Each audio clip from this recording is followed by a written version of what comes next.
helicopters? Yes, we have helicopters. Somebody. Thank you for that. I mean, that's fantastic. All right. Sorry, let me move my helicopter. Yes, welcome to our What's Your Story series, where we're getting our friends to share about their love for cars and also what defines their personality. Thanks for being here with us, Ming Thein. Thank you. And we're going to switch the camera over to you and have a good chat with you. Every time I'm asked this, I think the answer is always like, what am I interested in? What am I doing at the time? I mean, at the moment, I'm making watches. I'm basically a co-founder of a watch company with a bunch of friends. I do all the creative, I'll do all the design work. And when I'm not doing that, then there's a whole bunch of other little bits and pieces you get interested in. I was a photographer for a while. I was corporate before that. And when I'm not doing all of that, then there's the cars, the bicycles, the cameras, the art, all the other stuff, the food. So, yeah, I mean, you tell me where you want to start and we'll go with that. Well, I think a photographer never quits, and that's always going to be what We're not drives. allowed to quit. We're not allowed. We're not allowed to quit. It's not that we never quit. We're not allowed to quit. Whether it's like somebody asking you, okay, come and do photos for...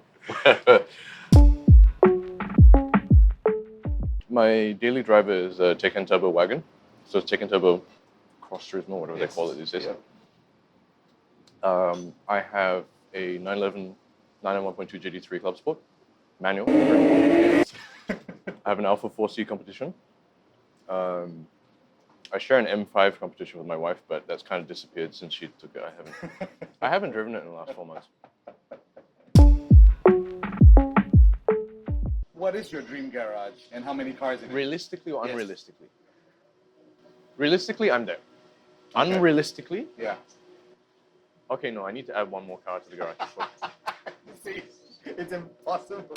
I want one of those E28 M5s again. Okay. I don't know. It might be disappointing, but you know what? I would add that to the list. Yeah. Unrealistically, the GMA T50. Yeah. I agree on that one. Yeah, a Gemera. That's special. Yes. I think a 250 GTO would be disappointing in some ways because the expectation level is like up here. Yeah. And you'd be so afraid to drive the bloody thing. Yeah. So I almost want to take that out because I think that wouldn't. Unless you have one or two pieces which are just like stuff you hang on the wall. Oh, then an F2002. Okay. Okay. Before they started sprouting wings and God knows what else, and they were still Yes. clean and had the V10. Okay. Yeah, that stick on the wall. Is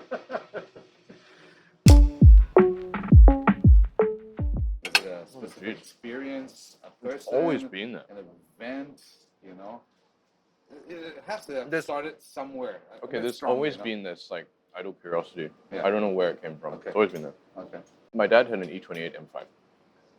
I think he didn't actually know what he was buying. He was like, okay, need used car, whatever, it's cheap. Yeah. Bought. This is in New Zealand. Yeah. But I do remember that engine note. Open it up. With the individual throttle bodies and all that. I didn't know it then. Yeah. I knew it now. Yeah. I mean, it felt different. Okay. It sounded different. It felt different. The car moved different. And you don't know why. It's just like, oh, it left an impression. It's like you're looking for something in the car. And I realize now that something is, like I said, that combination of sensory stimulation. It's got to be that tactility and that feedback. Yeah. And I don't know, something distinguishing, something differentiating about the car. Not every car has that. You can have 2 out of 3, 3 out of, Agreed. and it varies. There's some cars which are very good, very competent, even cold. I think that's what makes the cars unique in that way. Mm-hmm. Yeah, you could have a car that is absolutely shit in every way, but sounds fantastic. Even like a Maserati. I I'm told work on a lot of I'm told by my friends who've owned Maseratis, it's like a Maserati. Well, you stuck one in there. It's okay. I have an Alpha. It's not much better.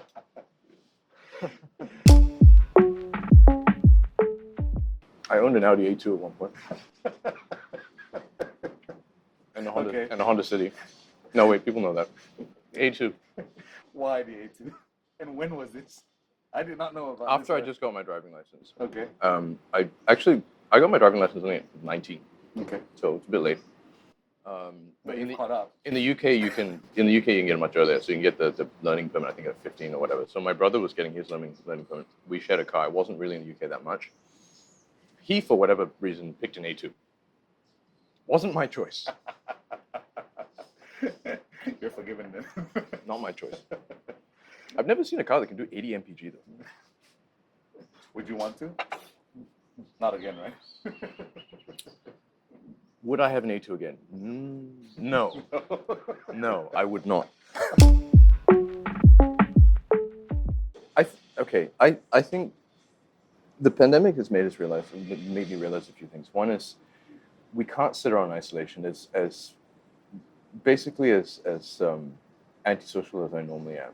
You realize that you need friends, you need human company, you need the right company. So I think don't be afraid to say no to things that you don't want to do and you're not sure about. But things that maybe you might want to do, just go ahead and do them because they might turn out a lot more enjoyable than you expect, especially when it involves other people you haven't seen in a while. I mean, it's really that I think that human connection aspect we've sort of ignored for a while between social media, between lockdown, between whatever else. I think we really need to look at that a little bit more. We have in a large part in how we changed our lifestyle, isn't we it? have, and it feels very isolationist in some ways as well. But then you have to ask yourself, why are you doing it? What is the purpose of that rush for? Right? What is the purpose of that push for? And if it's not to give you the choice of doing things that you want to do with people that you like, then why do it? Yeah. That's my that's my thinking now. And even then, realizing it and actioning it are two very different things. So you still need to try and consciously say, look, you know what? I don't want to do this. Sorry. Okay. Or I'm going to go out of my way to do this because, yes, it's a bit of effort. There's that activation energy hump to get over, but I might regret it otherwise. Yeah. Chance doesn't come around again, and then you get locked down for another 3 years, and then You never know. yeah, you never know. Yeah, we went through a lockdown which we had never in any way expected, man. Yeah, no, Changed everything. No, it was like being in jail for 6 months. It was not good. Well, I mean, when we first started the lockdown, right? I was thinking 2 weeks. Yeah, no, 2 weeks. I was like, I've always wanted to not work for 2 months in my life, right? 2 weeks. What's it? I want to get back to work. Yep. Yep. I can't stay home. Yep. What's your ideal car? It's got to be fun. What color would it be? I'm lazy, so silver. What's your ideal weekend? Not doing very much at all. I think doing something relaxing, not having the phone go off with various work emergencies or unexpected stuff, something where it goes, I'm going to wake up late, I'm going to enjoy breakfast with the family, decent cup of coffee, maybe go for a bike ride. It's a complete chill day. It's a complete chill day, no traffic. That's a very ideal weekend. None of that's going to happen, right? No. Introvert or extrovert? Introvert, qualified with, I can be extroverted with the right people, but for the most part, introvert. And what's your current favorite hobby or passion? I've started collecting Japanese woodblock prints. It's not the collecting part, it's not the whatever, but it's been nice to look at the amazing pieces of work, especially consider the number of woodblock masks that are required to make a print. Actually doing the research and digging and finding stuff that you've never seen before, or whether it's from existing artists or new artists, I think it's being inspired by that part of it, and that somebody went to that extent to make that kind of work 100 years ago, and you're like, wow, it holds up today, it looks amazing, aesthetically it's pleasing, technically it's well executed. It's all that kind of stuff. I think it's both an admiration of the aesthetics and the mastery. How did it? Well, part of it is you search a story behind it, but part of it is just sometimes you can overthink things. I just want to appreciate it for what it is. Okay. And whatever form that might take. Okay. Right? And I think the nice thing about this is that it hasn't really been discovered yet, so stuff is accessible. Okay. I mean, you can get very nice original work for a couple $100 US, which is not like oil painting. Yes. Where it's like a couple $100 million US. Okay. I go to the gallery, I look, I don't know whether fake or not. I say, okay, nice. Or NFTs. Or NFTs. Well, that's not even good. But I mean, stuff like this is accessible because they printed a lot of them. Yeah. Yeah.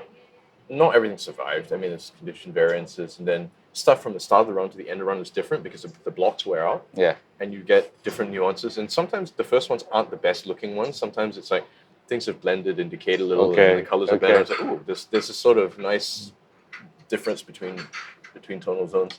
I mean, stuff like that, right? It's not.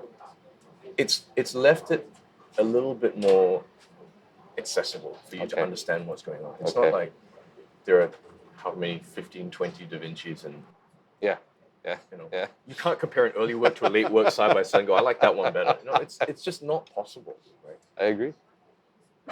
Wonderful. Thank you very much Thank for you. joining us for this series. It's been amazing, and it's lovely having a peek inside your mind. Thank you. Thanks for having me. Cheers. Thank you.